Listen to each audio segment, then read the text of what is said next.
Hey guys, it's Dasher Zach back with another review, this time of the Pulsar X2F. Oh my goodness, it's half a mouse. Full disclosure, I'm not a fingertip user, nor have I tried a fingertip mouse before, but I think this will allow me to give a unique perspective coming from Claw on how this mouse worked for me. And with that, here are my thoughts on the Pulsar X2F.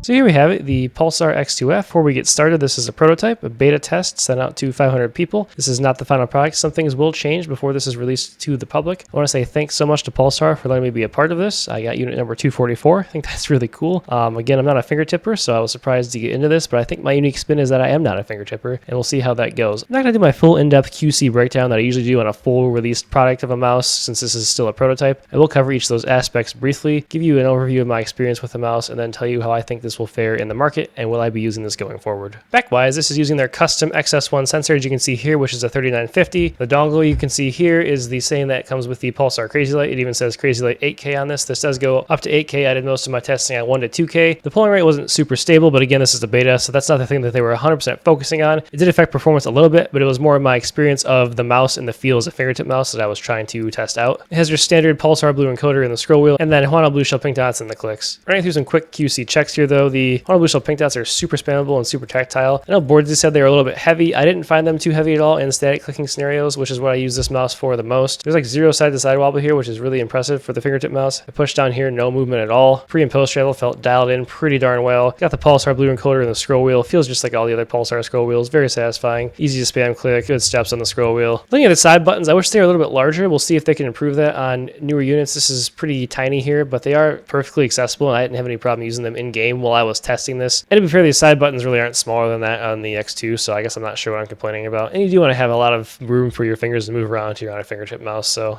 maybe they're fine. The back one's super spammable and tactile. There's not a lot of pre. It doesn't sink into the shell at all. Front one's a little bit quiet and almost felt a little dead to me. It still functioned fine, but it wasn't a good experience. I've not seen other people have this issue, so it might just be my unit that has this. Not a big deal. Side to side play, again, there's like virtually none here. It's super impressive, again, for a fingertip mouse. Looking at the bottom here, shockingly, not for resale. I've heard people thinking about doing that. Bad idea. There are some dot skates and the sensor ring here. These are just some standard dot skates. They weren't anything special to me. It didn't really detract from my experience, didn't make it any better. And you'll find the sensor right in the center of this sort of half of a mouse that we have here. Speaking of which, if we look at the shape, this is virtually just a chopped X2. I have a Pulsar X2 Bruce Lee edition here. If you take a look from the side, you can see how similar they are and how we just kind of went boop, chopped it off there. Taking a look at the front, again, virtually an X2. From what I know, the X2 size 1, which is what this is just really well liked in the community for fingertippers as far as using a full-size mouse. I might be generalizing and just assuming that because I've heard Boardsy say it so many times, but again, I think this was a good choice for them because they already had a base to work from to start for their first fingertip mouse, and honestly, I've had a great time with this. Build integrity-wise, this is some of the most solid build integrity I've seen on any mouse, let alone a fingertip mouse. There's no movement. Nothing is moving on this mouse no matter where I push. This is absolutely rock solid. Again, you saw how good the clicks were. I can't get any give, any flex anywhere. This is super impressive.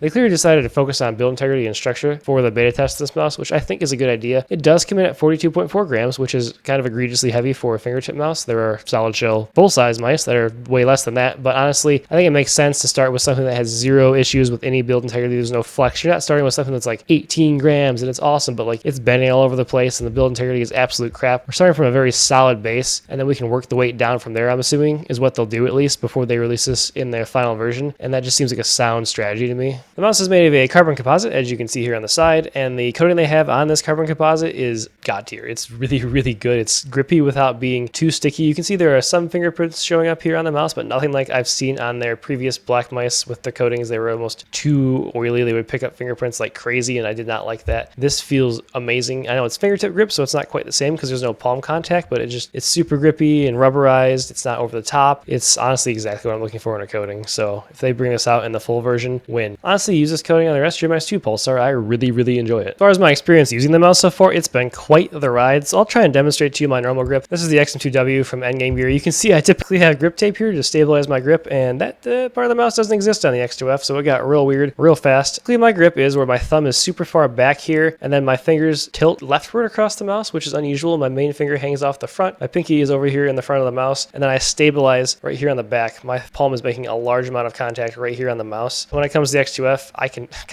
actually pull that tiny grip off, and it feels really scrunched, and I got really crampy. I did try this out, and I could aim decently with it, but that's not sustainable on this mouse. It did not feel good at all. So it got weird because I had to go to fingertipping. This is roughly the grip that I used. Ring finger in the middle, pinky on the back. My thumb stayed super far back like it normally does, and I ended up using my hand here on the mouse pad to stabilize, which I'm assuming is standard for a fingertip grip. Obviously, I gained a ton of back and forth mobility here and little precise micro adjustments with my fingers, but I lost a lot of stability as far as smooth tracking, and it did throw me off. I was scoring significantly worse than normal in a lot of the scenarios that I usually run, like smooth bot. Just really all scenarios at first I was doing terrible in. The more I used the mouse, the more I did get used to it, and I was able to perform the same or better in some static clicking scenarios, which is not surprising. And then I was able to get maybe 85-90% of the way there on a lot of tracking, which is not great, but honestly, for never using fingertip and never using a fingertip mouse before, I was pretty pleased with that. I didn't really make use of this. Is like the multi-tiered aiming. They have a feature here where you can, this is rock solid again, there's no give here. So if you have a different grip than I do, or you want to get real weird, real fancy, you could like put just your pinky and your thumb, and you could use like this for extra stabilization. You could